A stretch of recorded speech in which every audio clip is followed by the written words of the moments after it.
Tell me, as concise as you can, why you decided to write this letter. I decided to write this letter because I wanted to be heard, and I felt like for the past like 4 years or so, I just feel like I was really secluded into myself, and I didn't speak out at all. And I wanted to be the voice a lot of people don't have, and I wanted to give my voice out to the world. Bullying is nothing new, but speaking out in such a public forum and so specifically about really personal things you've been through is takes a lot of bravery and is something we don't see a lot. Where did you get the confidence to do this? Probably my family, my friends, my teachers, just all the support I've gotten over the years, and especially myself. Just kind of like over time, you start to build like you get like an armor, and you just kind of feel invincible, and you just kind of go for it. So let's talk specifically about the letter. You said that the bullying really started in seventh grade. Yeah. Can you explain kind of what it looked like back then? I mean, it wasn't as much name calling all the time. It was more like subtle and just like small, like just demeanor and attitude towards me. When did the name calling start? That was probably like eighth grade, so about the following year. And what kind of names were you getting called? Creep, faggot, weirdo, all those. And how often was that happening? Pretty much every day. Do you have any idea where or how that started? I have no idea why it started or how it started. It happened pretty much like between every class, in class, during lunch, in the hallway. How long was it until you started to share that with your parents? They didn't really find out about the bullying part till like probably recently. Like I kind of hinted at it for the past few years, but didn't really think it was as big of a problem as it really was. And I just kind of opened up fully this year. But yeah. Why? That's interesting that you said that you didn't realize that it was such a big problem. In your mind, how were you kind of explaining it to yourself? Well, I was just kind of, at first, like in seventh grade, it was like a big deal. And then over time, I just kind of kept blocking it out. And then my girlfriend brought attention. Like, she started getting bullied because of she was connected to me, so she started being targeted too.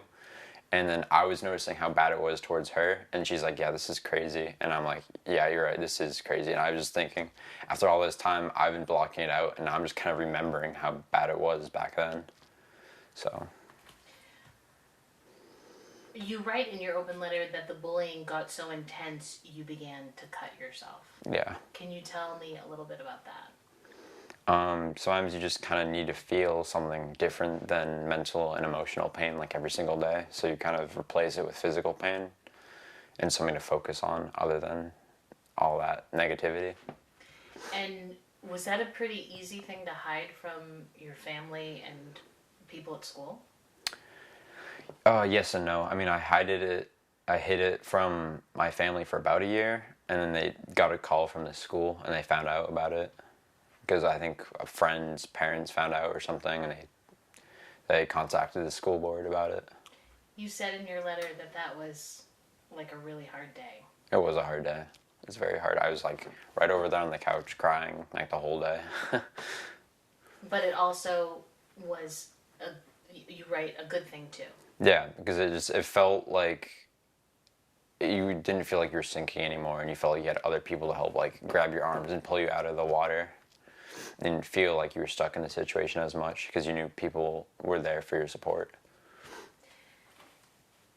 You also wrote about that some teachers helped you. Yes, I had quite a few teachers throughout the years, like mostly middle school, that would like welcome me to be in their classroom during lunchtime, and they knew of my problems, and they were always there for like me to express my thoughts and open up to them, and they always gave me advice and whatnot. You said that you tried to make new friends and the bullying even continued with those friends. Yeah, I mean, I just kind of jumped around from table to table at lunch trying to see where I would fit in, and it didn't really seem like I fit in a lot of those places, so I stuck to myself at like, I don't know, it was just kind of hard to find like a place where you weren't constantly being like alienated. And then what was your lowest point? Um, Probably last winter in 8th grade, and I was like standing on a ledge, like contemplating suicide. How are you feeling today? I feel pretty good. I have a lot of family and friends to support me right now. You specifically say, there's people in here who are going to be laughing, and there's people who have said really wonderful things about your letter, and it's touched so many people. Mm-hmm. But there's going to be people who are thinking maybe you're just overly sensitive, and this isn't a big deal. What would you say to them? I honestly probably wouldn't even really say anything to them. Honestly, I just know that like the letter is going to impact the people like me, and that's really what matters to me, is like the other people that were in my shoes, they can know that they're not alone, and I hopefully this letter gives them the courage to speak up and tell their story too, because I know it's definitely brought good to me, and especially like a lot of people that I've never even met before have been like emailing me and coming up to me and just giving me the support and condolences and whatnot. So how nervous were you to have your parents post it? Honestly, I wasn't really super nervous. Like I was a little bit nervous, but I wasn't like like sweating, and I don't know. I think I was just ready for it to be out there. And then how has the response been? For the first week, it was like crazy. Like it was like 5 people per day were coming up to me, and all positive.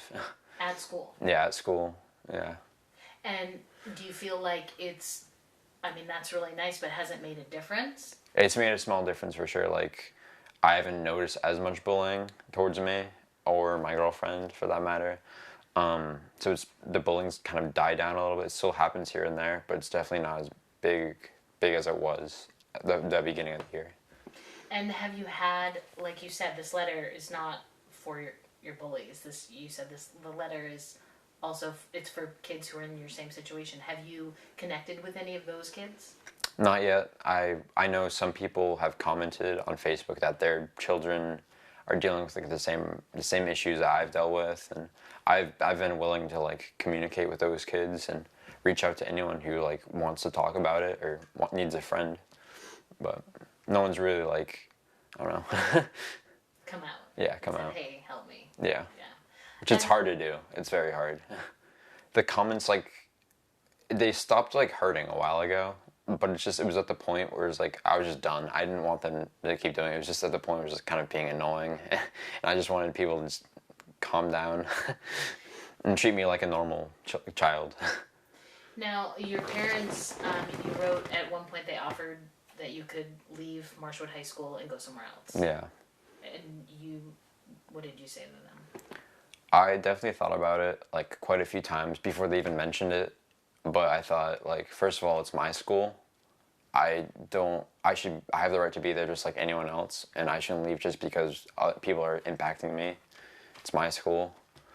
Another reason is like I'm sure it's not going to be really different anywhere else because bullying is everywhere, and I still have a lot of like good teachers and friends, and I don't want to like lose that connection by switching schools. So when you set out to write the letter, what did you hope it would accomplish? Awareness for bullying, like informing a lot of people, like teachers and parents, and especially like the bullies and the people being impacted by the bullies. Do you think that there are a lot of other kids in a similar boat? Definitely. I'm sure like a lot of people you could just never know. You'd like, whoa, really? You just never know. Because I'm sure half the bullies that are being negative towards me, I'm sure they're dealing with their own problems and insecurities and whatnot at home. So it's just kind of trying to be above that, I guess, and being kind to everyone, no matter that. And, one of the things that struck me is that you said a couple times in this letter that words matter. They do matter. Tell me about that. I mean, sometimes it's like those words are what brought me to that ledge. So it's like those words are what made me almost kill myself. And also the positive words are also things that kept me here.